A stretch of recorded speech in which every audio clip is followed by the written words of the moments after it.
Raise your right hand. Repeat after me. I I state your name. take strongly Pledge to uphold the principles of brotherhood, pledge to uphold the principles of loyalty, loyalty and respect. and respect. I will ride safe, I will ride smart, ride smart, and represent and represent the Rolling Thunder Motorcycle Club the Rolling Thunder Motorcycle Club with honor. with honor.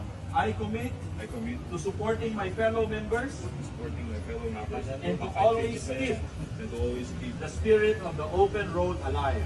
the spirit of the open road alive. Congratulations, brother!